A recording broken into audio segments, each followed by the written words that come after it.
Vamos a tratar de comenzar. Por favor, me confirman si tienen buen retorno de audio, así podemos comenzar con la clase de hoy.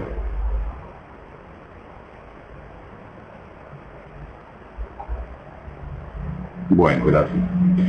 Bueno, entonces, buenas noches para todos. Estamos acá en la clase de Duelar Online, coordinada por el profesor Esteban Jaureguizar.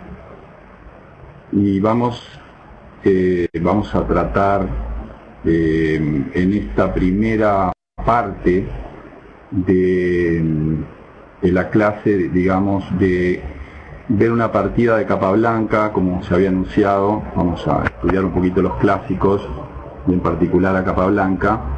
Pero la partida en realidad es extensa y además el abordaje de la partida la vamos a realizar con mucho detalle, es decir, nos vamos a detener no tanto en la apertura, que como ustedes se podrán imaginar tal vez no tenga demasiado interés hoy en día, sino más bien nos vamos a detener en el medio juego y además en el final. Es una partida modelo tanto para el medio juego como para el final. Y en consecuencia, les decía, el abordaje puede ser un poco tedioso si lo hacemos todo de un tirón, así que con Esteban quedamos en hacer una primera parte que probablemente incluya como hasta la jugada 25 26 de la partida, en donde vamos a tratar fundamentalmente el medio juego y después lo que sería el comienzo del final o el paso al final y el final mismo lo vamos a abordar el viernes que viene. De todas maneras, como la partida en realidad es una excusa para hacer un abordaje, digamos, tanto de teoría como de cálculo, de variantes y de conceptos, creo que poco importa que hagamos esa división. Yo podría, digamos, haber planteado otras posiciones, pero preferí hacer una discusión tanto de medio juego como de final de una misma partida, dado que la partida lo vale en toda su extensión. No sé si ustedes me siguen escuchando bien, pero bueno, a medida que vayamos desarrollando el encuentro, me gustaría que vayan intercalando preguntas y en la medida de lo posible vamos a ir contestando, incluso, digamos, se admiten, son bienvenidas todas las sugerencias de variantes o inquietudes, interrogantes que ustedes tengan con respecto a la partida, las vamos a ir analizando con cierto detalle. Les decía, no pienso detenerme demasiado en la apertura. Comenzó con un peón rey, la primera jugada, ahora vamos a comentar de quién se trata. Comenzó con un peón rey, una partida de las que se habían puesto de moda, de una modalidad, digamos, de encuentros que hoy se ha perdido y que a mí me gustaría ver. Tal vez esto pueda dar una suerte de puntapié inicial para ver este tipo de partidas, que son partidas en consulta. Les decía, se habían puesto de moda a principios del siglo XX, sobre todo en Europa, pero también aquí en América, ¿verdad? En el Río de la Plata, en Argentina fundamentalmente. Es una modalidad interesante, las partidas en consulta. Normalmente se jugaban dos jugadores, un bando, digamos, con las blancas y otros dos jugadores con las negras. No siempre esa era la relación, digamos, de fuerzas, pero normalmente era 2 contra 2, se jugaba en tableros obviamente separados, para que se pudiera hacer la discusión de las variantes y de las ideas. Es interesante, yo creo que se aprende mucho porque se confrontan no solo lo que pueda eventualmente proponer el blanco con el negro, sino que se confrontan ideas, digamos, de distinta filosofía, de distinto enfoque, de dos jugadores de un mismo color, ¿verdad? Entonces es una idea que a mí me gusta mucho y que estaría bueno rescatarla porque personalmente pienso que se aprende mucho. La partida concretamente que vamos a ver está jugada por Capablanca de negras, Capablanca va de negras contra dos maestros vieneses muy fuertes, no son conocidos, demasiado conocidos para nosotros hoy, pero eran dos jugadores vieneses muy fuertes. Uno era Fandrich y el otro era Kaufmann. Son dos maestros que hoy no nos dicen mucho, pero si ustedes investigan un poco la historia de estos dos jugadores, es realmente interesante. Son dos jugadores vieneses realmente muy importantes en la escena de lo que sería el cambio de siglo, del 19 al 20, ¿no? Bueno, el hecho de que estén enfrentando a Capablanca, ya eso lo dice todo, ¿verdad? Es decir, son dos jugadores muy interesantes, ¿no? Que ya se habían enfrentado a Capablanca antes de esta partida, en 1911. Esta es una partida del año 14, jugada en Viena en 1914.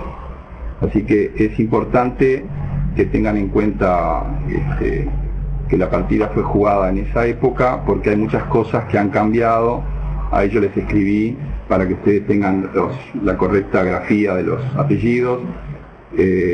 Fandrich y Kaufmann, esos eran los jugadores de blancas. En muchos textos, en muchos libros muy especializados sobre la vida de Capablanca, se menciona que esta partida de Fandrich y Kaufmann contra Capablanca es una partida en la que intervino también como asistente de Capablanca Richard Reti, el famoso ajedrecista que también vivió la mayor parte de su vida en Viena. Eso en realidad pudo haber sido así, pero no es del todo claro. La partida está comentada por el propio Capablanca en dos fuentes muy importantes, que son My Chess Career, que es un libro realmente interesante de Capablanca. No conozco si hay traducción al español, la única versión que yo he visto es en inglés, se llama My Chess Career, mi carrera de ajedrez. Y bueno, ahí está comentada la partida y en absoluto Capablanca menciona que Reti haya participado.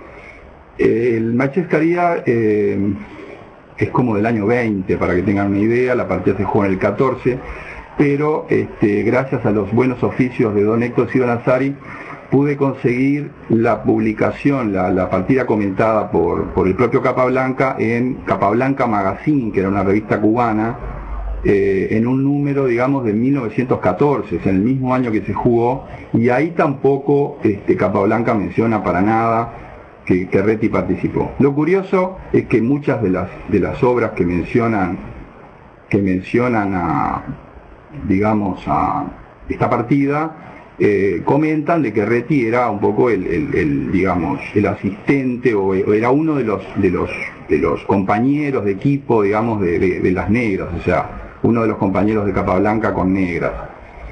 Mi teoría, después de haber leído unos cuantos libros sobre este tema, es que en realidad la partida comenzó con Reti, es decir, es muy probable que las primeras jugadas de apertura hayan sido de ambos, es decir, ellos hayan ido alternando probablemente las jugadas, pero yo dudo muchísimo, como van a ver ahora, que después de la jugada 14 Reti continuara en la partida, por los propios comentarios de Reti, que después se los voy a leer, así los digo en forma textual, ¿no?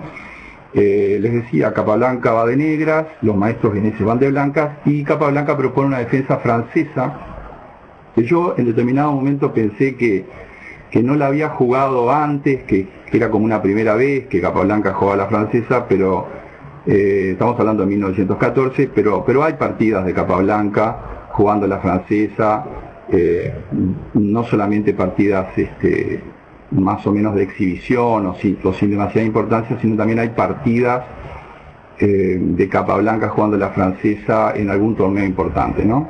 Después eso se puede verificar un poquito en las bases, sobre todo en las partidas completas de Capablanca, y van a ver que hay antes de esta partida una francesa. Bueno, los maestros continuaron con D4, estaban muy lejos en esa época del ataque indio y todas esas historias con D3.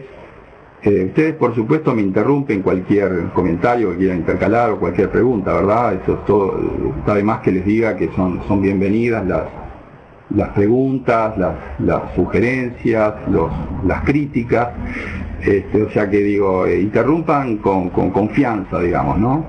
Bueno, les decía que la partida se va desarrollando por los carriles normales de la defensa francesa y en este momento el equipo, la formidable dupla de los vieneses, que miren que era muy fuerte, eran realmente jugadores de gran nivel, a ustedes probablemente Fandrich no les dice mucho, pero Fandrich es uno de los pioneros de la escuela vienesa de esa época, junto con otros jugadores como Schlechter, para que tengan idea, Marco, es decir, son jugadores que hoy no dicen mucho, pero que en su época marcaron toda una línea en el ajedrez vienés, que era un centro aparte cultural muy fuerte, ¿no?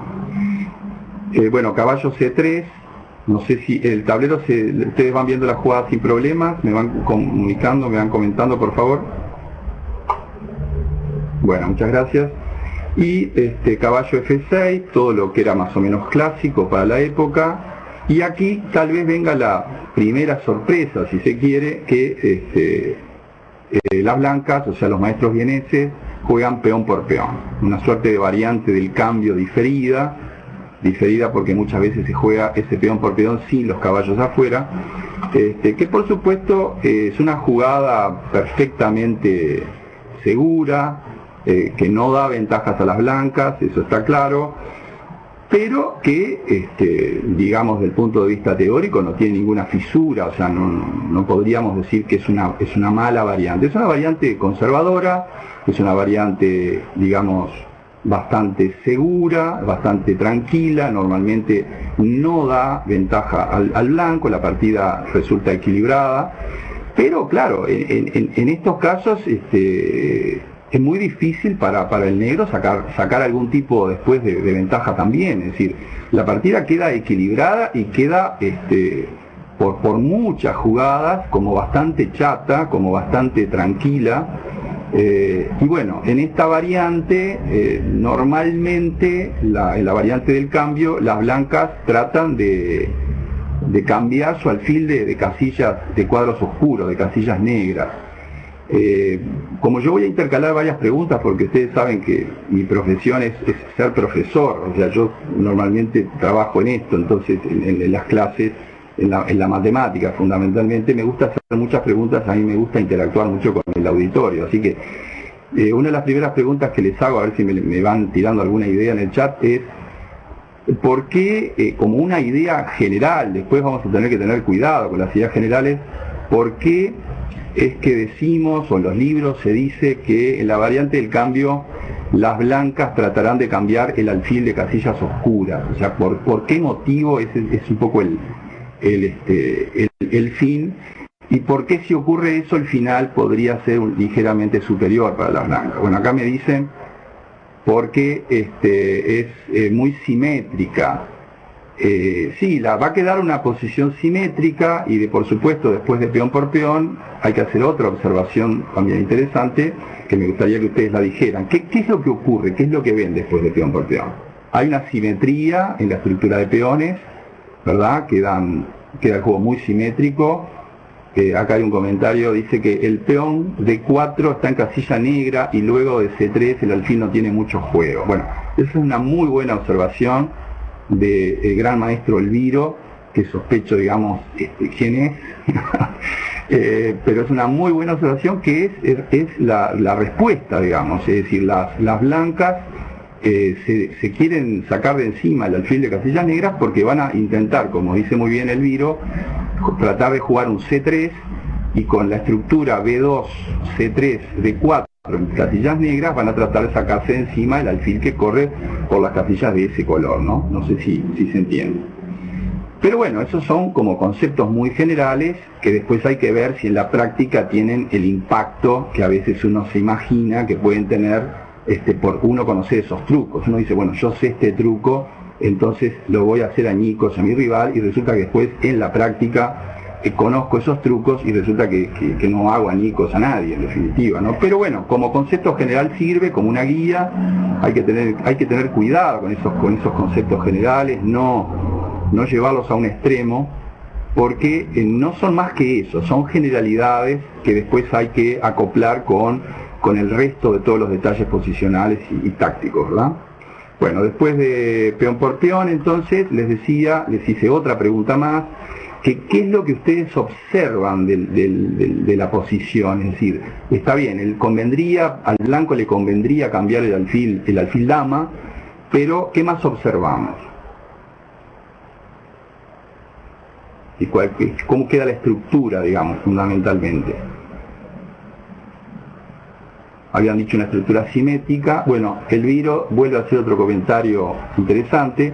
Solo hay una columna abierta. Yo diría, está bien, sí, es verdad que solo hay, pero yo creo que es importante destacar de que hay una columna abierta. No importa si es una o son dos, digo, que se produce la columna E, digamos, queda abierta. Es verdad también que se produce, es decir, la observación de Deptal es interesante, y la de Pedro Rijo también. Los alfiles quedan libres, hay una gran libertad, una gran movilidad de las parejas de alfiles de ambos bandos. O sea, queda una posición que, si bien es muy simétrica, hay que tener cuidado porque es una posición que tiene, yo diría, bastante energía cinética, ¿sí? Es una posición que puede llegar a ser muy explosiva en muy pocas jugadas si se cometen errores, ¿verdad?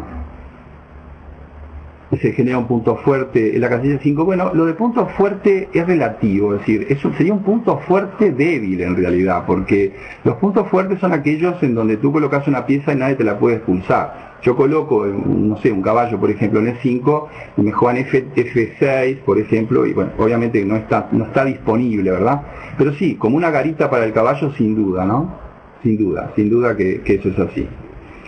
Bueno, y acá tal vez venga la primera sorpresa o la primera jugada, tal vez no demasiado ortodoxa, por decirlo de alguna forma, de la posición, que viene por supuesto del lado de Capablanca, ¿no? Es más que probable que esa jugada también sea capablanquina y no haya sido una idea de Reti. Insisto, Reti en ningún lado, Capablanca en ningún lado menciona que Reti haya participado siquiera, ¿no? Que es C5, ¿sí? En este momento las negras juegan C5, y yo decía recién, tal vez podríamos tildar la jugada de no demasiado ortodoxa. ¿Qué les parece? ¿Por qué podríamos tildar la jugada C5 de no demasiado ortodoxa? ¿Qué podría haber llevado a Capablanca a jugar C5? ¿Por qué? ¿Qué les parece? A ver.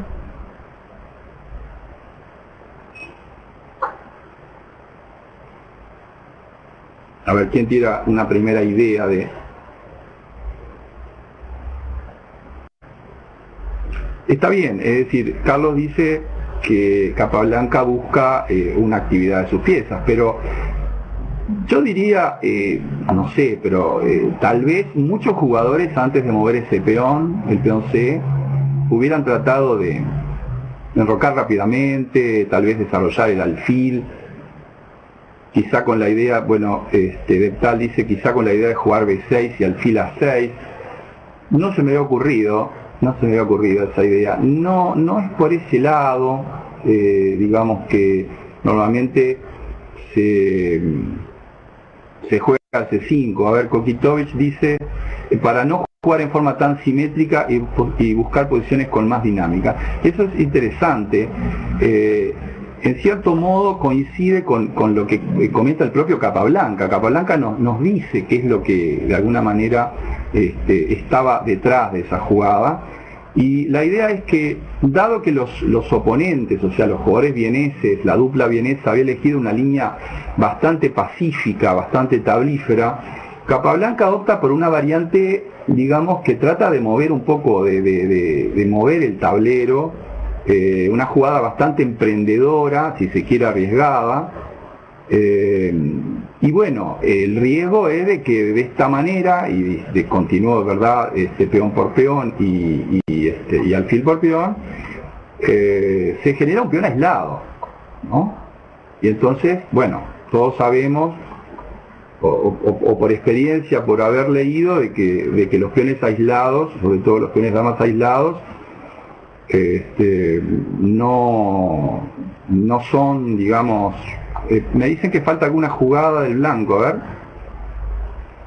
Sí, después de peón por, tienen razón, alfil de 3, disculpen. Alfil de 3, C5, peón por peón y alfil por peón, tienen razón. Gracias.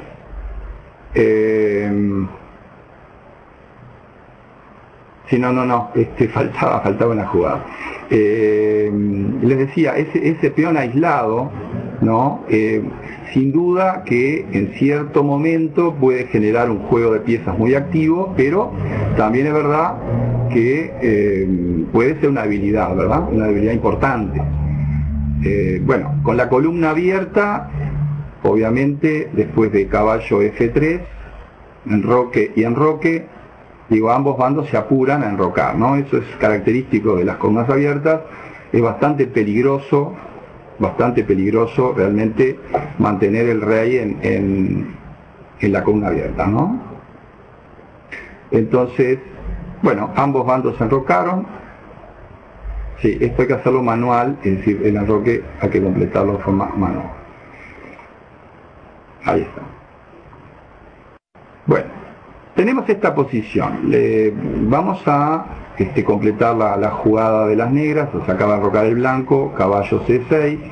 Y lo que me gustaría, ya les dije que iba a ir muy rápido en la parte de la apertura, porque me interesa avanzar un poquito más para luego sí detenerme, es después de caballo C6, alfil G5, todo esto es muy normal.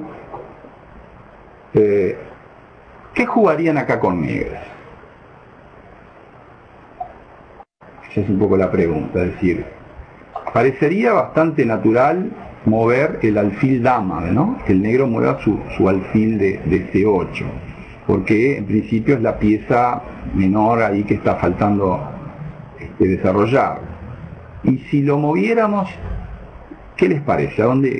¿Qué convendría hacer? ¿Les parece alfil E6? Me están sugiriendo torre 8. ¿Qué les parece? Me están sugiriendo a G4.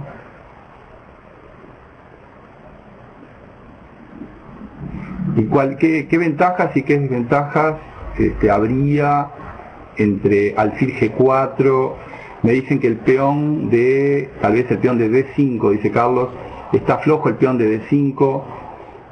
Alevici sugiere clavar el caballo, como que eso no estaría muy de acuerdo con Carlos. Carlos me parece que sugiere alfil E6, ¿verdad? Marmax dice, cuando el blanco juega alfil de 3 tiene sentido jugar el aislado en este tipo de posiciones. Así, por ejemplo, jugaba a ganar Korchnoi de negras. Es muy cierto lo que dice Marmax. La medida en que las blancas han ya decidido tempranamente jugar el alfil A de 3, que bloquea la columna D, parece bastante razonable. Marmax dice, tiene sentido jugar con el peón aislado. Sí, de hecho, Capablanca, que conocía bastante estas posiciones, decide con bastante criterio jugar, si bien en forma arriesgada, pero jugar con mucho criterio, ¿no? La posición. Y bueno, ¿qué prefieren? ¿El alfil a E6 o el alfil a G4?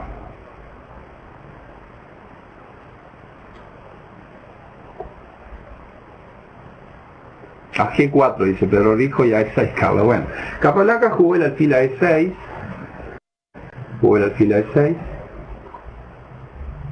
Que de alguna manera le da la razón a Carlos, y Carlos ya venía sosteniendo, creo, si no me equivoco, porque el chat se me va borrando, no lo tengo toda la vista, que había que defender el peón dama, ¿no? Es una jugada bastante profiláctica.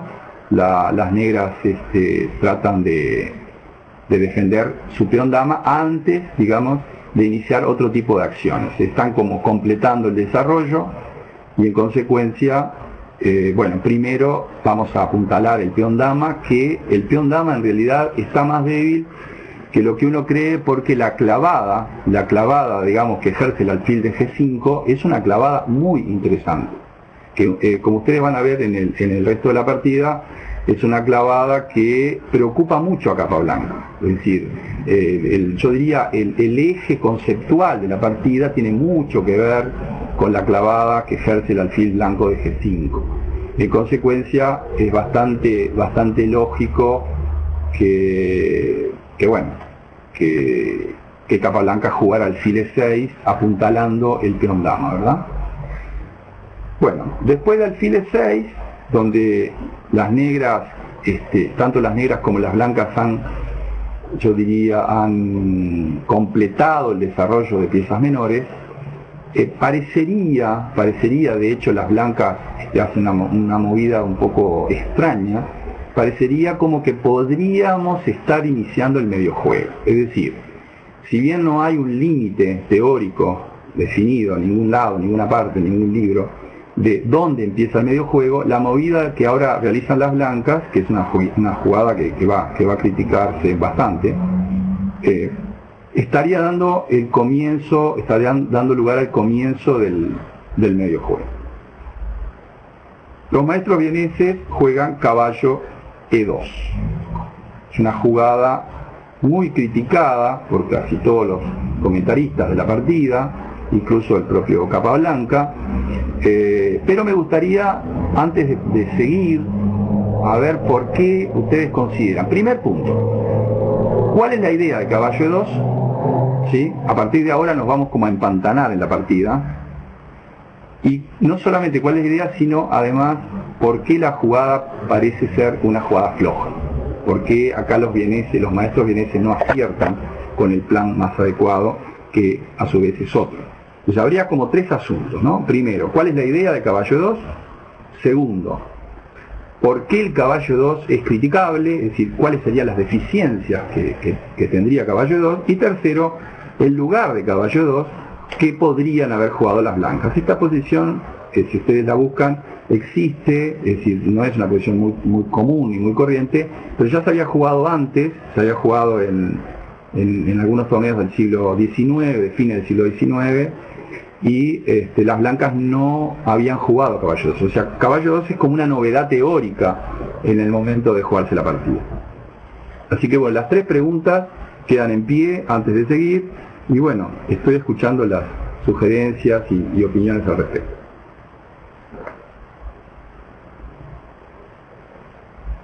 A ver, acá me comentan, dice, las ideas pueden ser dos. Dice, jugar caballo G3 para presionar el flanco de rey, y jugar C3 y colocar un caballo en D4. Un caballo en D4. Sí, es interesante. Las dos ideas del gran maestro Elviro son interesantes. Yo me inclinaría más,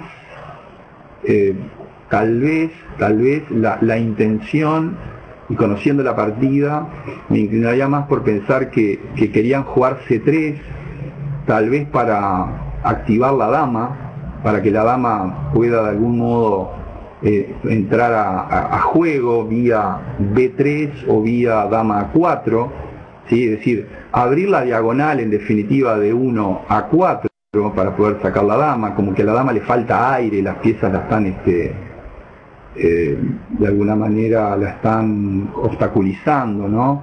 Entonces, tal vez sí, tal vez el C3 que menciona el gran maestro Elviro, creo que tiene mucho que ver. Lo de colocar un D4, hacerse fuerte en D4, un bloqueador del peón aislado, parece también mucho sentido. La idea de caballo G3 podría también tener que ver, no se llegó a concretar. Y ahí viene la segunda pregunta. ¿Por qué es que el caballo 2 no es es una jugada floja, digamos, no es una jugada muy eficiente en esta posición? ¿Qué les parece? ¿Cómo se podría castigar, por ejemplo? De hecho, las negras no tuvieron dificultades en demostrar, en refutar, digamos, la jugada y hacerse de la iniciativa, ¿no?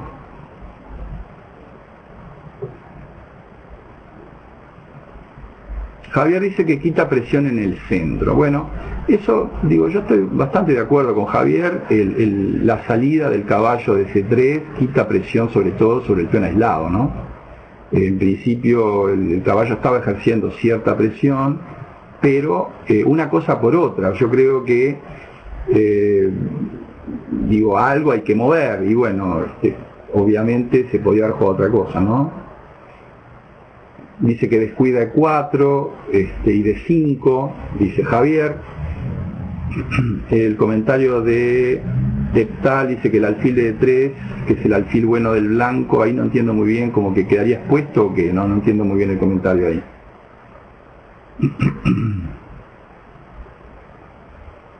Con caballo B4, sí, quedaría expuesto el alfil. Sí, bueno, eso es relativo, ¿no? Acá tendríamos que ver también cómo se puede castigar el alfil, la jugada de caballo E2, ¿no? Es decir, ¿qué debería jugar Capablanca? ¿Qué les parece?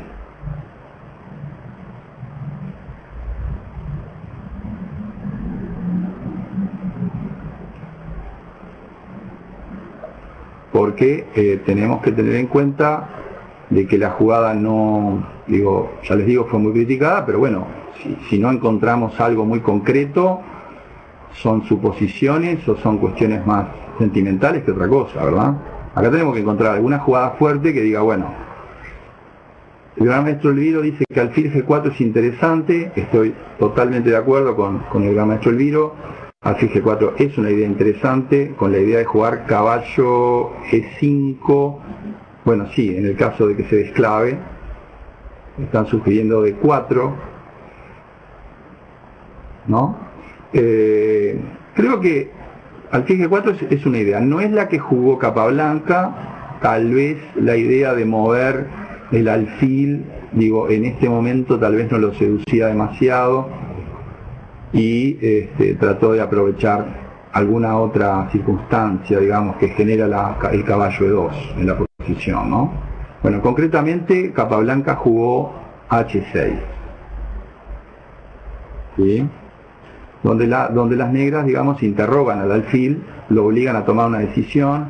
Es claro que alfil por F6 muy difícilmente se hubiera jugado, las blancas no iban a entregar la pareja de alfiles por nada, así que era bastante razonable que a H6, tal como se jugó en la partida, los meneses se retiraran, ¿verdad?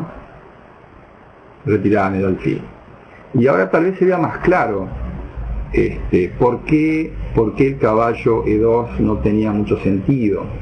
Si ustedes observan, empiezan como a amontonarse las piezas blancas en el ala de rey y, por ejemplo, la idea de caballo G3 que mencionaba alguien hoy más temprano queda totalmente descartada porque después de G5 las blancas perderían una pieza, lo mismo que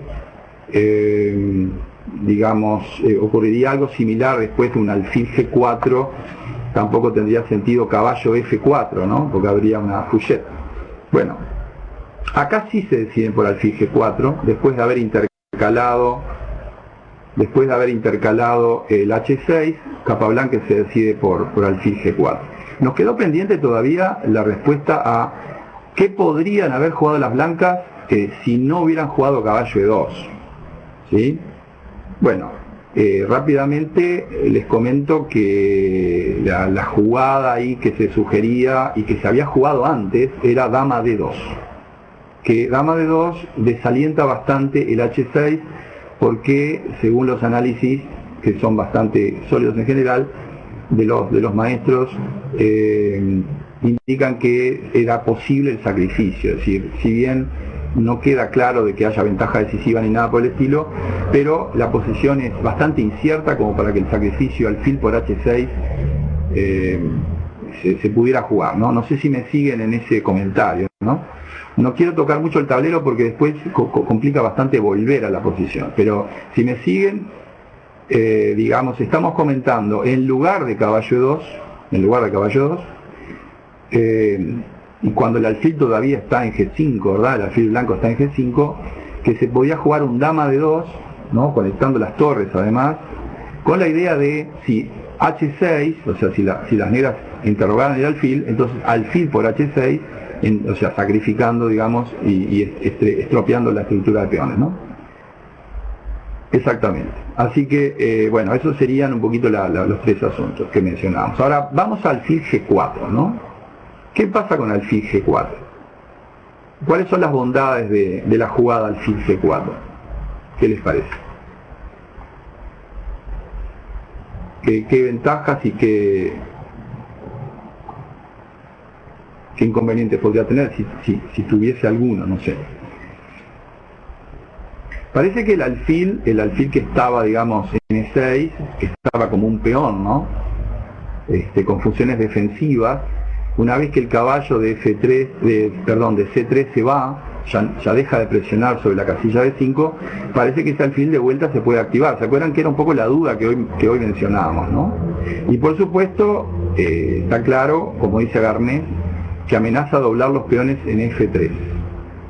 ¿Sí? Si se amenaza un alfil por caballo, digamos, estropeando la estructura. Eso podría ser un segundo asunto. O sea, un primer asunto es que el alfil que estaba como un peón en E6 comienza a molestar ahora el caballo de F3, ¿no? Eso sería un primer asunto. Un segundo asunto, que las negras habilitan la columna E. Es decir, el alfil en E6 de alguna manera estaba obstaculizando la columna E y las negras tienen rápidamente un torre 8 donde presionarían con más intensidad la columna E. Y a su vez, otra observación interesante es que en la medida, tal vez esta sea una observación un poquito más sutil, pero no demasiado difícil, en la medida en que el alfil de 6 se va de la tercera, o sea, de la tercera de las negras, lo que es la sexta, permite, como dice muy bien el gran maestro Elviro, permite jugar dama D6, ¿sí? Dama D6 que se desclava y mantiene la defensa sobre el caballo de F6, ¿no? No sé si me siguen, no sé si voy muy rápido, ustedes me van corrigiendo y de esa forma vamos sintonizando mejor todas las acciones de la clase. Y además, las negras, en la medida en que empiezan a presionar, digamos, en los cuadros claros, o sea, con alfil G4, aprovechan la precaria ubicación de las piezas negras que desafortunadamente han quedado en esa posición con el caballo E2. O sea, acá donde empieza a verse claramente que el caballo E2 es una jugada que no, lamentablemente, que no le ha servido a las blancas, ¿no? Entonces, bueno, no hay más remedio prácticamente que jugar, se podría jugar caballo de 2 acá, pero como que las piezas siguen hay muy poca coordinación de piezas, ¿no? Y bueno, las blancas con bastante criterio deciden aceptar el error y vuelven con el caballo a C3. ¿Sí? Reconocen el error y vuelven con el caballo a C3. Si el caballo retorna, ¿sí? Después de haber descubierto que no podía ir, vamos a hacerlo si quieren, no podía ir a G3, porque el alfil, digamos, queda totalmente copado, y tampoco podía ir a la casilla F4 por la Fouchet, ¿no? El anteojito, Fouchet, tenedor, como ustedes quieran denominarla. Entonces, en este caso, bueno, las blancas deciden volver con el caballo, ¿sí? Reconocen el error y el caballo retorna a la casilla en la que estaba. Bueno, y ahora, por supuesto era posible jugar C3 también, pero tal vez no era del paladar de las blancas, que veían que les iban a estropear la estructura de peones. Ahí aparece un tema de estilo, ¿no? Si aceptamos esos peones doblados en el ala de rey o no, si tenemos la valentía de jugar ese tipo de posiciones o no. En algunos casos se puede y en otros no, ¿verdad? Va a depender de todo el resto de las piezas. ¿Ustedes me siguen escuchando sin problemas? Ok, bueno, muchas gracias. Bueno, entonces, una vez que el caballo retorna, digamos, las negras juegan caballo D4. Una jugada interesante, pero la posición, digamos, es complicada. Les comento que Capablanca no quedó muy satisfecho con el caballo D4. Capablanca entiende que la continuación caballo D4 no debió ser la mejor, dice en uno de los escritos, de los comentarios, dice, puesto que el blanco ha logrado o va a lograr, ha logrado en la partida o va a lograr salir fácilmente de los problemas, o sea, del peligro, de todo peligro, ¿no? Y dice que bueno, que se podría haber jugado torre E8. Esto es muy curioso porque acá Capablanca se ve que se confunde en los análisis, o sea, cuando escribe, porque evidentemente torre 8 no hubiera servido, ¿verdad? Es decir, ¿qué hubiera pasado si las blancas, si las negras hubieran jugado torre 8? Si en lugar de caballo D4 hubieran jugado torre 8, habría serios problemas con el peón dama. Fíjense que después de, por ejemplo, alfil por caballo, alfil por F6, queda muy complicada la estructura de peones del negro, o el peón dama, una de las dos. O sea que no es tan claro que torre 8, como sugiere Capablanca, sea la jugada o la salvación, ¿no? Es decir, después de alfil por F6, caballo por F6, alfil por F6, perdón, digo dama por F6 y caballo por peón, tampoco es claro que las blancas tengan gran ventaja, pero no sé cómo evalúan ustedes la posición, pero parece que Capablanca no está mejor en esta posición que la que realmente ocurrió en la partida, ¿no? Por lo menos esa es mi opinión. No sé cómo evalúan, pero si bien hay presión, hay mucha presión, bueno, por lo pronto el blanco tiene un peón de más, de momento, ¿no? Bueno, Deptal dice que se podría jugar un G5 intermedio. Sí, el G5 es interesante, ¿no? Vamos a armar la posición. Acá hay un peón.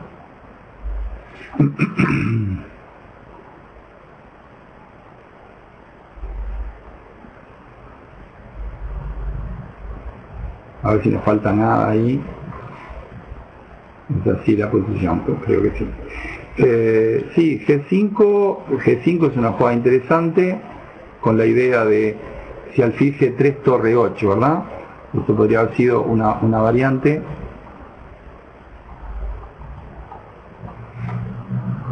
Y a H3, alfil H5.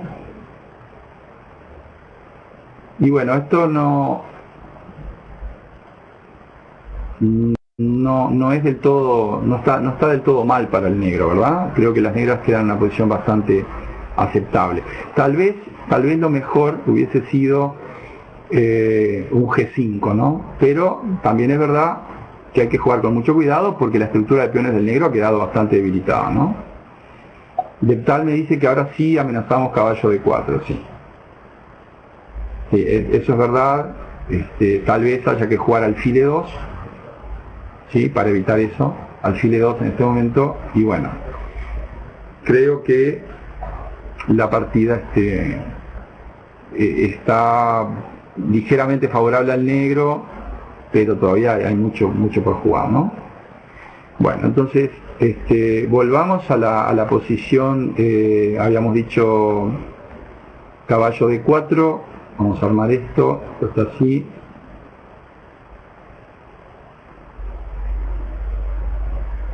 A ver si las piezas están bien.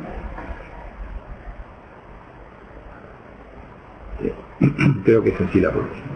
Bueno, y en este momento, claro, la presión sobre F3 es enorme, ya que algo hay que hacer hay que atender el caballo de F3, y parece no haber más remedio que jugar caballo E2. Perdón, alfil E2. También es posible jugar torre E1, ¿verdad?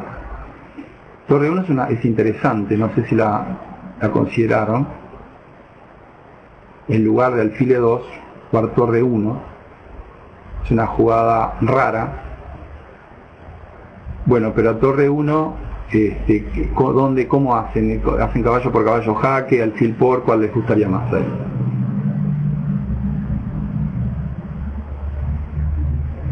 La torre está en F8, me dicen, sí, tienen razón. La torre está en F8. Sí.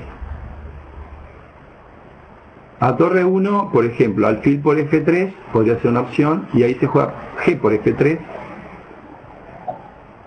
G por F3, y bueno, el inconveniente que va a tener la posición es que si las negras se quieren desclavar con un dama de 6, por ejemplo, entonces están expuestas al alfil G3, y si bien la estructura de peones del ala de rey está debilitada, la presencia del alfil blanco en G3 como que compensa bastante, y el juego es, yo diría, muy poco claro, ¿no? Un juego bastante incierto, aunque tal vez levemente superior para las negras, ¿sí? Pero no está claro cómo por lo menos pueda evolucionar la partida, en la medida en que de momento las blancas tienen pareja alfiles, ¿verdad?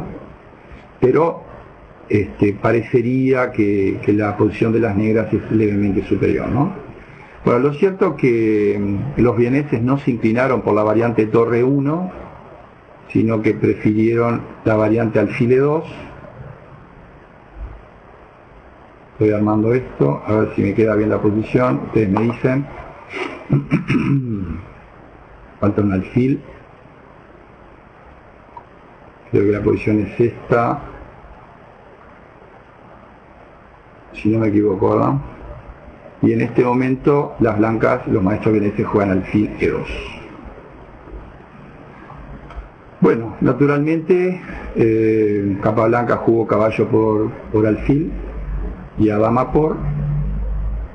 Se produce uno de los momentos principales de la partida, un momento culminante desde el punto de vista conceptual. Un poco hasta aquí queríamos llegar, porque en este momento, este es el momento, dice Max Euwe, cuando a propósito de un comentario que hace de esta partida, es una partida muy célebre, no es una partida, curiosamente no es una partida muy conocida en nuestro medio, pero es una partida bastante célebre a nivel de la teoría, porque dice Euwe que el Reti, gracias a esta partida, comenzó a comprender la diferencia que existe en lo que se llama el tratamiento dogmático de las piezas y el tratamiento intencionado, digamos, o con un propósito determinado. Repito porque puede ser un poco complicado eso. Lo que afirma Euwe en uno de sus libros con respecto a la comprensión de Reti, a la comprensión ajedrecística de Reti, no en la partida, que no queda claro que Reti haya jugado la partida, sino después en las obras de Reti. Euwe dice que Reti comenta que gracias a esta partida, honestamente comenta, gracias a esta partida, comenzó a comprender la diferencia que hay entre lo que se llama el tratamiento dogmático de las piezas, ¿sí? O sea, qué es lo que dice el dogma, cuáles son las reglas o recetas, digamos, teóricas, y el tratamiento intencionado, es decir, aquello de que se ha conocido más tarde como la posición es la que manda, no lo que digan los libros de teoría y de generalidades de teoría, sino la posición misma es la que manda. Y eso es una observación muy aguda, porque acá, en el turno, esta es la famosa jugada 14 de las negras, el propio Reti comenta, dice así, dice, se presenta aquí, dice Reti, una posición en la que existe la oportunidad de desarrollar agresivamente una pieza que no se había desarrollado hasta ahora, ciertamente con ganancia de tiempo. Obviamente esa jugada es torre E8, ¿verdad? La torre. Dice, la jugada o la movida torre E8, la jugada 14, torre 8, habría tenido este efecto y se ajustaba perfectamente a los principios prevalecientes en mis años juveniles, que correspondían casi en su totalidad a los principios establecidos por Morphy. Cualquier maestro sin duda habría optado por torre E8. Pero he aquí, dice Reti, que ante mi gran asombro, Capablanca no la tomó ni siquiera en consideración. Fíjense el por qué la partida es importante, ¿no? Capablanca ni consideró, eso lo sabe de primera mano Reti, porque si bien no es claro de que Reti haya participado en la consulta, sí es claro de que Reti estaba digamos, en la sesión, o sea, cuando se jugó la partida, porque esta es una invitación que hace el círculo, vendría a ser el club de ajedrez de Viena, a Capablanca. Lo invitan a Viena en marzo de 1914. Y bueno, por supuesto que en la invitación, una de las partidas acordadas era una partida de Capablanca con Reti. Ahí tenemos que tener en cuenta un poco desde el punto de vista histórico que Capablanca ya era el gran Capablanca, porque ya en 1911 había triunfado en San Sebastián, un torneo impresionante, de una fuerza increíble, y Capablanca gana San Sebastián del 11, y en 1914 Reti todavía no había ganado ningún torneo importante. Había ganado algunos torneos, había participado y había tenido algunos primeros puestos en torneos locales, pero no en torneos de fuerza, digamos, internacional, de carácter internacional. Por lo tanto, si bien los dos tenían casi la misma edad, la diferencia de edades entre Capablanca y Reti es de solo 6 meses. En el momento de la partida, Capablanca tenía 25 años y el otro tenía casi 25 años, había una diferencia de 6 meses. Reti obviamente no tenía el prestigio de Capablanca, el círculo, pero era un jugador que estaba creciendo, un jugador promisorio, ¿verdad? Recuerden que nunca fue un niño prodigio Reti, a diferencia de Capablanca, ¿no?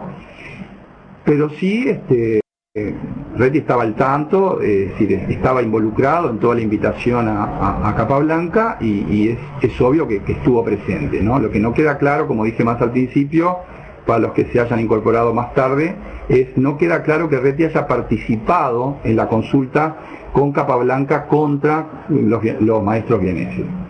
Pero bueno, lo que es importante es que Reti daba por supuesto de que la jugada en esta posición era torre 8. Y lo que es asombroso es que Capablanca ni consideró torre 8, ni la consideró. ¿Por qué? Porque Capablanca ya había experimentado el hipermodernismo de alguna forma, o, dicho tal vez en forma más correcta, Capablanca había perfeccionado las ideas clásicas de sus maestros contemporáneos y de sus predecesores, fundamentalmente de Tarrasch y de Steinitz. Es decir, lo que hizo Capablanca en esta época, por lo menos hasta el año 14, fue perfeccionar los métodos clásicos. En ningún momento Capablanca, se podría decir hasta el año 14, incursionó en lo que después se llamó el ajedrez hipermoderno, que es obra fundamentalmente de Nisovich, de Reti y de otros jugadores que no vienen al caso en este momento mencionar. Pero digamos, fundamentalmente de Nisovich y de Reti, ¿no? Y Breyer y otros que digamos, no nos aportan ahora demasiado. Entonces, lo que hay que tener en cuenta es que para Reti fue, como yo diría, el puntapié inicial para su teoría hipermoderna. Es decir, fue como una iluminación, como lo que normalmente se llaman los ajá. ¿Sí? Son como esos descubrimientos donde hoy modernamente los chicos dicen le cayó la ficha a Reti, y decir, bueno, yo nunca me imaginé que a alguien se le podía ocurrir seriamente en esta posición pensar en algo distinto de torre E8. Es una jugada tremendamente potente, porque torre 8 es una jugada donde desarrolla la torre, donde ataca la dama, toma la columna abierta, y donde además no se ven otras jugadas alternativas tan definidas.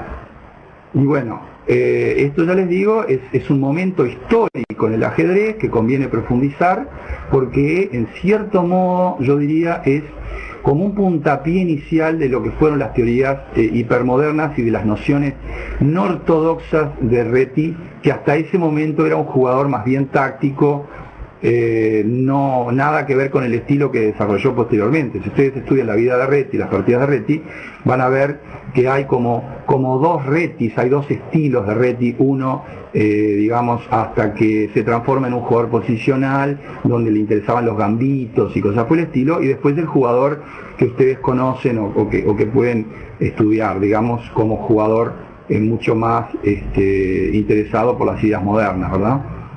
En la primera época de Reti estaba más interesado por las ideas, yo no diría ni clásicas, las ideas románticas de Morphy y del ajedrez de mucha dinámica, de mucha fuerza, donde se le daba una importancia tremenda al desarrollo por encima de casi otros aspectos, ¿verdad?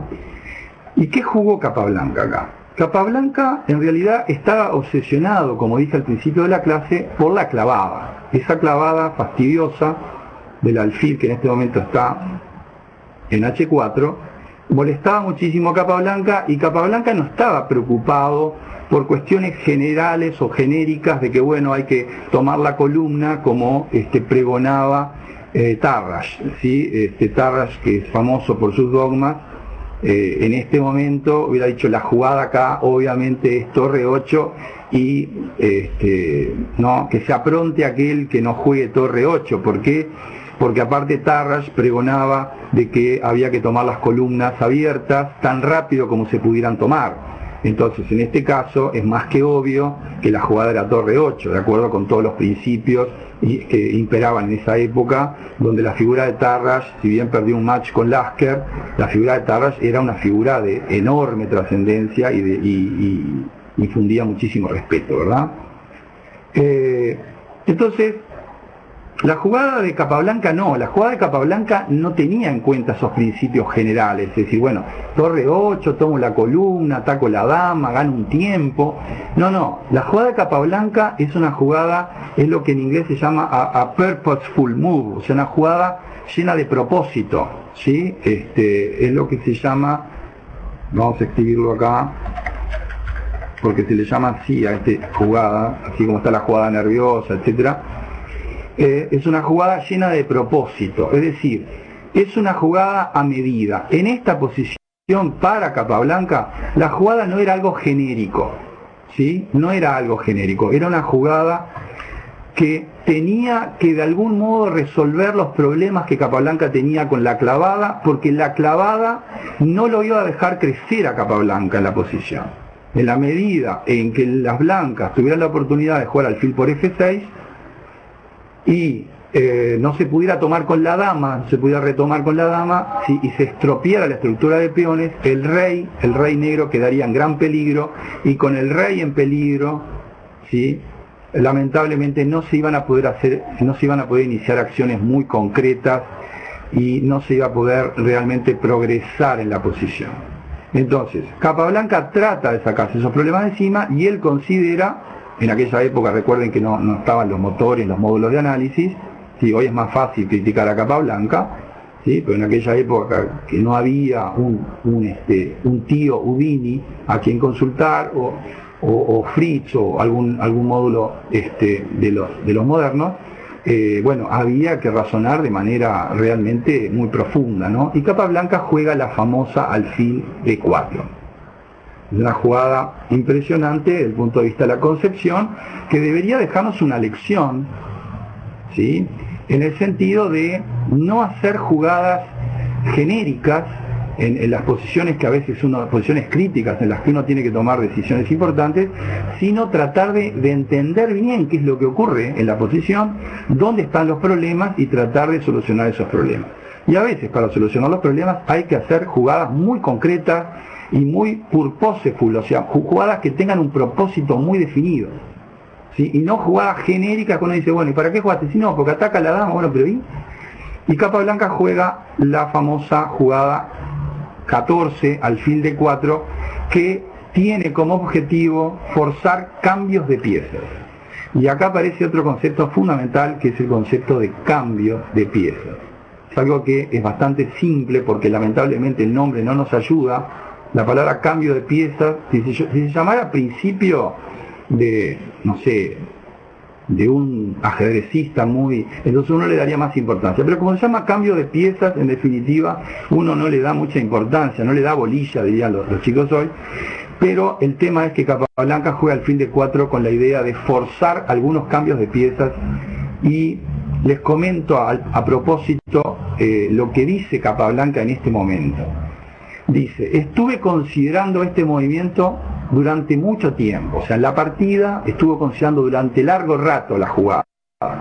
Me hubiera gustado mantener mis dos alfiles, pero no podía hacerlo sin meterme en problemas, dado que la única manera era jugar G5, ¿sí?, para expulsar el alfil, para salir de la clavada, ¿verdad? Lo que habría creado debilidades en el ala de rey, además de mi principal debilidad en el peón dama. Es decir, que además de la debilidad de D5, estaría generando debilidades estructurales en el ala de rey. La jugada del texto, o sea, alfil de 4, tiene por objeto la creación de una debilidad en la estructura de peones del blanco, o en su defecto, o sea, en caso de que las blancas no se dejen estropear la estructura del ala de dama, la eliminación de la molesta clavada del alfil blanco, y al mismo tiempo la obtención de una completa libertad de acción para las piezas negras. Esto,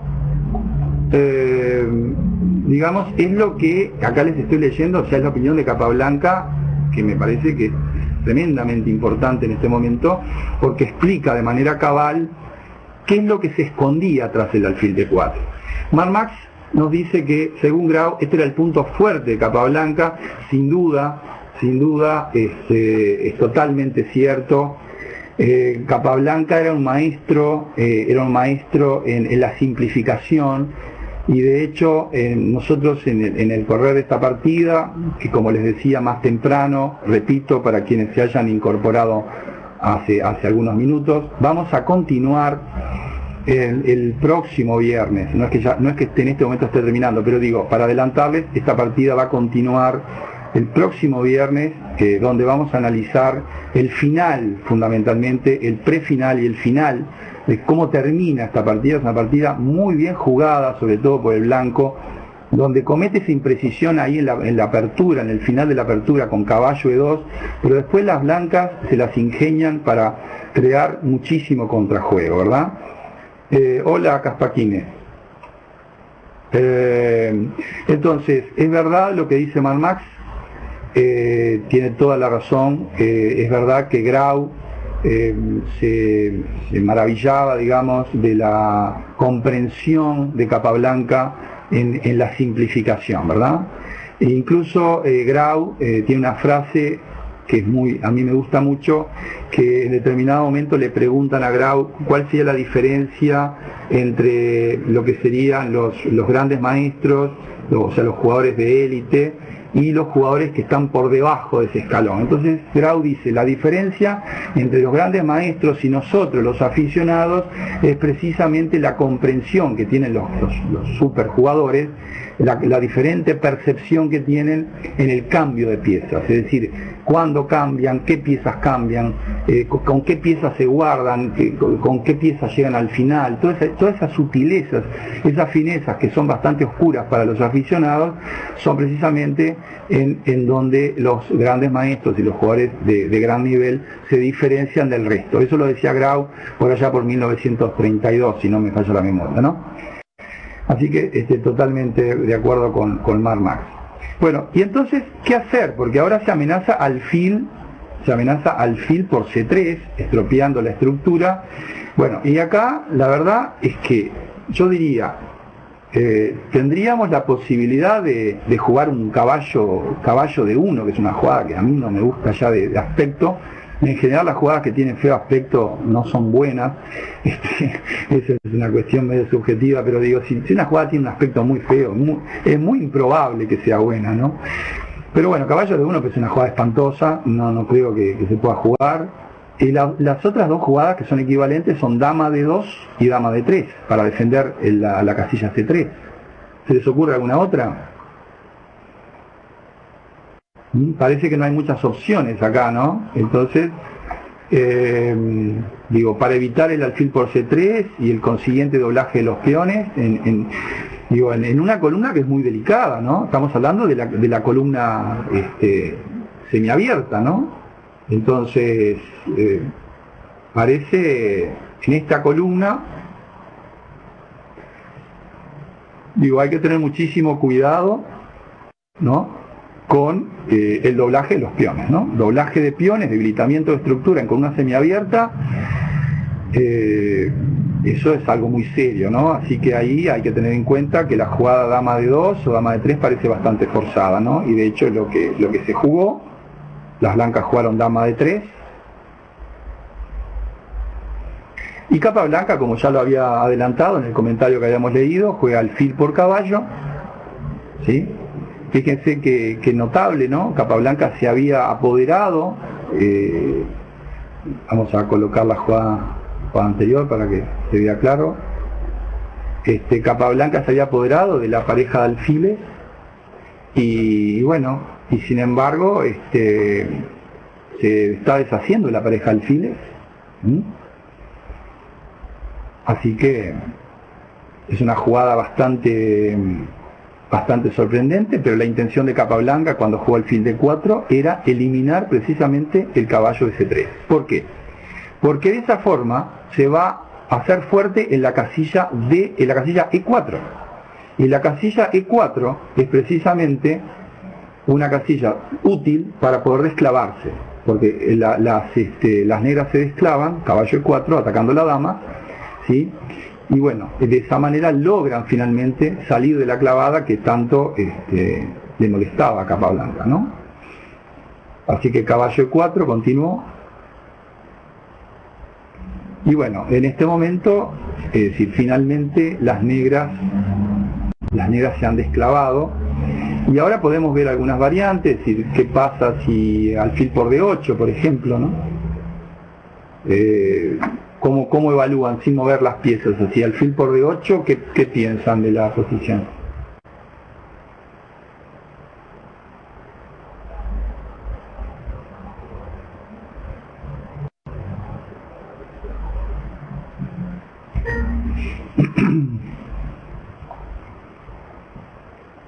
A ver. Sí, alfil por D8, seguiría caballo por dama. Bueno, podemos hacerlo, ¿no? Alfil por D8. Caballo por dama. ¿Cómo seguiría?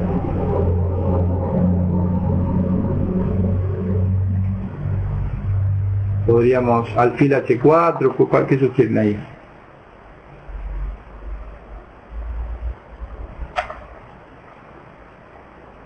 O caballo de 4 podría jugarse, ¿no?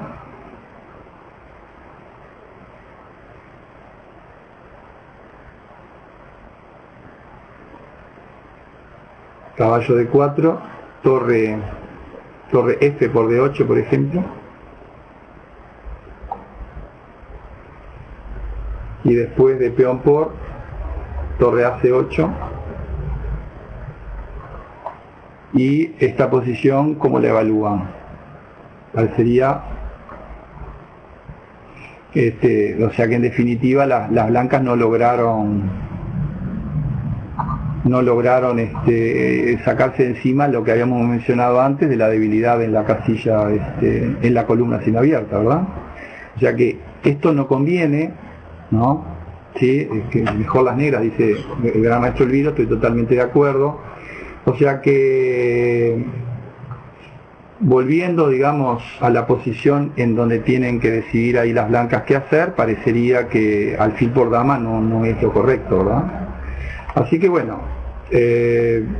las blancas decidieron correctamente dama de 4, salen de la acción del caballo, y ahí caballo eje 5, finalmente juegan el G5, que tanto se había demorado, que se podía haber jugado antes tal vez, y caballo E5, juega el blanco, es una jugada muy interesante, es una intermedia, le llaman normalmente los textos una Zwischenzug, una jugada intermedia, en donde las blancas están jugando a ganar, es decir, evidentemente las blancas podían haber jugado alfil G3, una jugada mucho más ortodoxa, pero las blancas están jugando a ganar pensando en cierto modo en la expuesta posición que tiene, o sea, que ha quedado el rey negro, ha quedado expuesto, se ha debilitado, tiene un peón débil.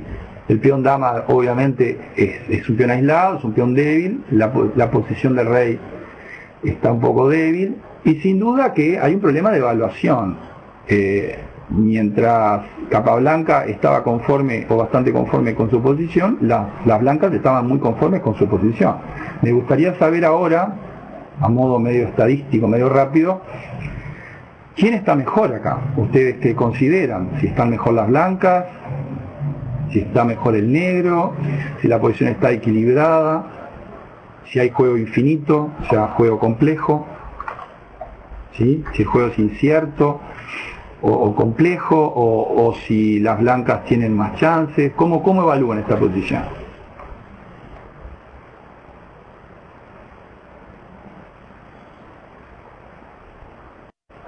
¿Qué opinan?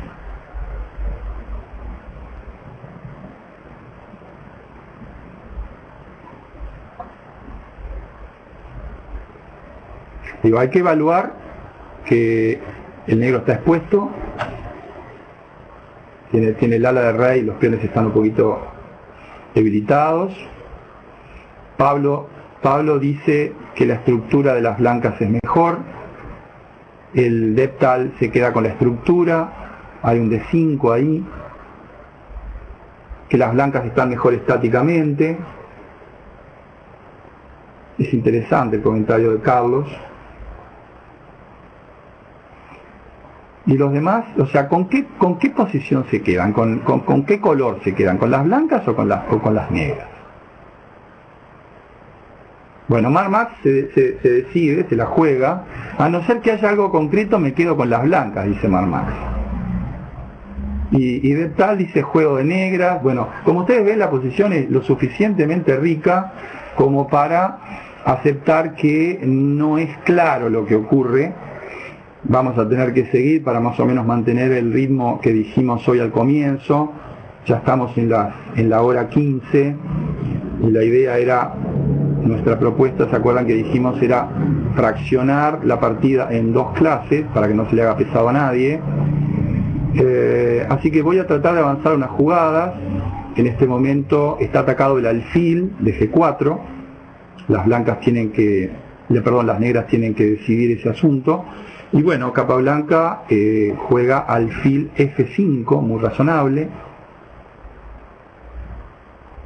¿Sí? Saca el alfil y mantiene el ataque sobre el alfil de H4, ¿no? Y bueno, y ahora les comento, para que les vayan quedando, esto de hecho lo pueden leer en la bibliografía, y si no, con todo gusto después yo les dejo una dirección de mail y les envío la partida, digamos, comentada con todas estas anotaciones y todas estas indicaciones bibliográficas que puedan escapárseles. Digo, quien tenga interés después me manda un mail, yo les dejo la dirección. Lo que dice Reti al respecto, que es interesante, es lo siguiente. Dice, con esta partida, esto lo dice Reti ahora, con esta partida comenzó una revolución en mi convicción sobre la sabiduría del viejo principio, según el cual toda jugada de apertura debe apuntar al desarrollo de una pieza. Repito, Reti nos confiesa, digamos, en uno de sus libros, Nuevas Ideas en Ajedrez, que esta partida le permitió, dice que es una revoluciona su convicción, ¿sí? Respecto del viejo principio que rezaba que toda jugada de apertura debía digamos, contribuir al desarrollo de una pieza. ¿Sí? Estudié, dice Reti, estudié las partidas de Capablanca. Después de esto se dedicó a estudiar, o sea, después de esta suerte de consulta, entre comillas, con Capablanca, ¿no? De la partida en consulta, se dedicó a estudiar las partidas de Capablanca con mucho detalle. Dice, estudié las partidas de Capablanca para darme cuenta que, a diferencia de todos los maestros de su época, ¿sí? Capablanca había dejado ya, desde hacía tiempo, de seguir estrictamente ese viejo principio que él creía como intocable, de que toda jugada debía de alguna manera contribuir al desarrollo de una pieza. Entonces, esto está vinculado con la famosa 14 alfil de 4. Acá se empieza a ver claramente la diferencia entre la jugada que llamábamos ortodoxa, la jugada clásica, y ¿de qué año es esto? Es de Nuevas Ideas, y si no me equivoco es del año 22, de 1922. Pero a esta altura de la noche puedo llegar a decir una fecha y es otra porque la verdad que no me acuerdo, pero estoy casi seguro que es del 22, de 1922. Les decía, esa jugada 14, fíjense el impacto que tuvo en Reti, en una época, en un Reti bastante, yo diría, ingenuo, bastante naif desde el punto de vista ajedrecístico, con el mayor respeto hacia Reti, pero digo, a la distancia, no, como yo siempre digo, mis alumnos saben bastante más matemática que Pitágoras, ¿verdad? Pero con el mayor respeto hacia Pitágoras. A la distancia, fíjense qué notable cómo esta partida lo ilumina a Reti, ¿no? Le trastoca un poco la manera de pensar esa ortodoxa que le habían enseñado, que había aprendido sus maestros, lo revoluciona y él mismo acepta. Yo incluso me tomé el trabajo no solamente de leer grandes nuevas ideas en ajedrez, que está en español, sino que fui también a la edición en inglés y al original en alemán, y les digo que la palabra, las traducciones difieren bastante, pero la palabra exacta que usa Reti es revolución, ¿sí? Que la partida constituye una revolución en la convicción que él tenía sobre estos temas, ¿no? Una revolución, esta es la palabra, digamos, que usa, exactamente, ¿no? O sea que desde el punto de vista histórico la partida es muy importante, y yo no quiero aburrirlos con anotaciones históricas, pero sí quiero ponerle énfasis en que es muy difícil aprender ajedrez o comprender, digamos, el juego finamente si uno no retorna a los clásicos. Es muy importante el mirar partidas clásicas, entre otros motivos, porque las partidas clásicas, como dice Yereshevsky en una de las obras en las que contribuye a los trabajos de Boresky escribe esos libros con Yusupov, hay uno que es sobre entrenamiento, y bueno, y ahí hay una opinión de Yereshevsky muy interesante sobre los clásicos. Sí, exactamente, en español le llaman ajedrez de élite o de elite, pero después, si uno investiga, esos son libros diferentes. Curiosamente en el ajedrez de elite no pone la referencia, no pone cuál es el libro original, cómo se llama el libro original, pero bueno, es uno escrito por Boresky con Yusupov, y ahí hay un artículo de Yereshevsky donde invita a estudiar los clásicos y da una explicación, y en resumidas cuentas lo que dice Yereshevsky es que hay que estudiar los clásicos porque las partidas de los clásicos se pueden entender, a diferencia de lo que puede ser la partida entre las partidas de los clásicos son fundamentales, dice Mark Max, amén, entre otras razones, porque las partidas modernas de hoy, una partida, digamos, de Carlsen con Kramnik, son partidas para los aficionados, no estoy hablando de para un jugador de primera fila, para un maestro FIDE, un maestro internacional, obviamente no, pero digo, para los aficionados, o para los jugadores incluso de primera, pero digo que no están tan al tanto de la teoría y de todas estas cosas, no es tan evidente a veces qué es lo que ocurre en una partida de Carlsen con Kramnik o un Carlsen Anand. Es decir, los planes de esos jugadores son bastante ocultos y normalmente los detecta, el adversario los detecta antes de que el plan concluya, o sea, antes de que el plan se concrete. Como el plan no se concreta, en definitiva, para el aficionado es muy difícil saber cuál era el plan, porque el plan no está, normalmente nadie, digamos, juega una partida y con un cartel que diga mi plan es tal, ¿verdad?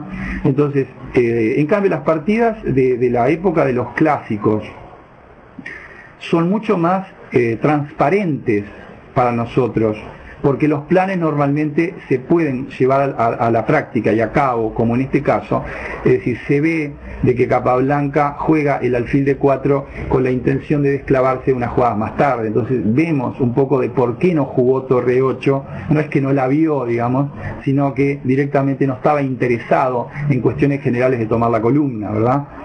Así que bueno, Vamos a continuar unas jugadas más, como les había anunciado, y después vamos a ir dejando por el día de hoy. Me encantaría seguir toda la noche, pero lamentablemente yo mañana incluso tengo clase a las 7:30 de la mañana, así que no me gustaría tampoco aburrirlos con una clase donde ya estoy un poco cansado. Sí, ahí me escriben algo, perdón, maestro, nos está no me malinterpreten, digo que digamos, el provecho, a ver si lo digo mejor, el provecho que se puede sacar de los clásicos, como decía Marx, los clásicos son fundamentales, amén. Creo que para el aficionado el provecho que se puede sacar es mucho mayor, ¿sí? Es un tema de costo de oportunidad, ¿verdad? Como dicen los economistas, que cuando uno mira las partidas de los jugadores actuales, a menos que las mire desde el punto de vista de la teoría de la apertura. Ahí para sacar ideas de la apertura obviamente se invierte la situación. Pero yo me refiero para sacar ideas para el medio juego y para sacar ideas sobre todo para los finales. Mismo los finales de algunos de los maestros modernos dejan bastante que desear, porque ellos mismos no tienen demasiada experiencia en jugar finales, por la sencilla razón de que hoy se juega mucho con finish y con ritmos de tiempo que no permite profundizar en los finales. Esta partida, a propósito, se jugó en 2 días, o sea, no es una partida que se haya jugado en un solo día. Y no se jugaba con finish ni con controles de tiempo demasiado exigentes, por la propia naturaleza de que la partida se jugaba en consulta. La partida se jugó concretamente el 10 y 11 de marzo de 1914. Acá me escribieron un largo texto que no sé si llego a leer. Bueno, acá es lo que Max está copiando el texto de Jedrzejewski, muchas gracias. Dice, en perfeccionamiento en ajedrez, por ejemplo, Capablanca contra Janowski, Olegine contra Tartakover. Entonces el nivel de juego del tercer y cuarto campeón mundial es considerablemente más alto, ¿no? Y sí, está claro, es decir, el nivel, cuando jugaba un Capablanca contra un Tartakover, por ejemplo, ¿qué pasaba? La diferencia de nivel era importante y ahí los planes de estos jugadores fuertes se podían de alguna manera concluir, si se llevaban a cabo en su totalidad. En algún momento habla de, el plan dice, puede observarse en su aspecto puro, original. Si sus contrincantes hubiesen sido grandes maestros contemporáneos como Gelf, Salov, Tiemann, así como algunos otros de un nivel un tanto inferior, ya no tendríamos un cuadro tan claro, por ser la fuerza de oposición mucho más eficiente, es decir, ahí lo que quiere decir es mucho más pareja. Si la fuerza es muy pareja, los planes normalmente no se concluyen porque hay planes y contraplanes, hay como antídotos a los planes y los planes quedan como abortados a mitad de camino y la partida parece como esquizofrénica, donde no se sabe bien cuáles son las ideas del blanco ni tampoco las ideas del negro. Bueno, lo cierto es que nos hemos extendido mucho, ya llevamos 1:25, así que voy a dejar por acá. Estamos por entrar en lo que sería la parte, digamos, ya más del medio juego, que la voy a dejar para una clase tal vez más extensa el viernes que viene, si les parece. Si les gustó algo de lo que hemos comentado, estoy por supuesto muy abierto a todas las críticas. No estoy acostumbrado a dar clases con este panel, digamos, con este tablero que donde hay que colocar las fichas, pero bueno, de alguna manera creo que se ha podido avanzar bastante y quedo a disposición, como les dije, para preguntas antes de irme, si tienen alguna interrogante, algún dato que les faltó anotar, que quieran que repita antes de irme, no tengo apuro, me puedo quedar 5 o 10 minutos más, algún dato que quieran que lo pueda tener a mano o que lo recuerde, lo repito con todo gusto. Y si no, cuando terminemos el viernes que viene la segunda parte, con todo gusto les dejo una dirección electrónica o le doy a Esteban la posibilidad de que él distribuya algún PDF con los datos más precisos como él me planteaba. Bueno, si no tienen preguntas muy concretas, ya les digo, veríamos el final.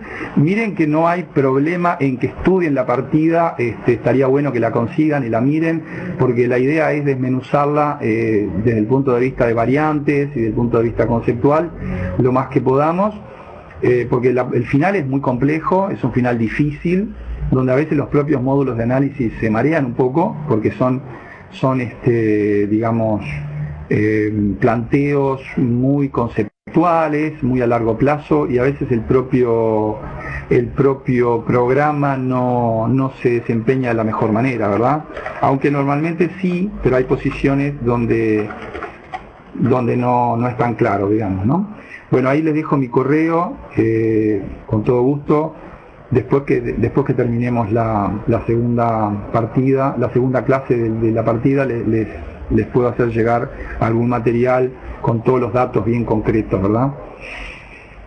Bueno, ha sido un gusto compartir esta velada con ustedes, y desde ya les agradezco mucho por todos los comentarios que han sido sumamente valiosos, y los espero, digamos, el viernes que viene, si Dios quiere, vamos a estar a las 19 en punto, continuando con esta partida, con los comentarios ya más sobre el medio juego y el final.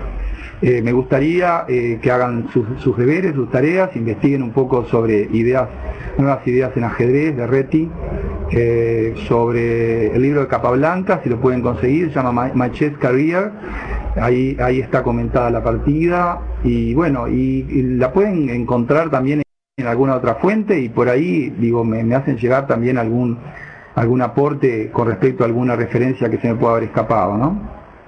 Así que desde ya, muchísimas gracias. Bueno, buenas noches para todos.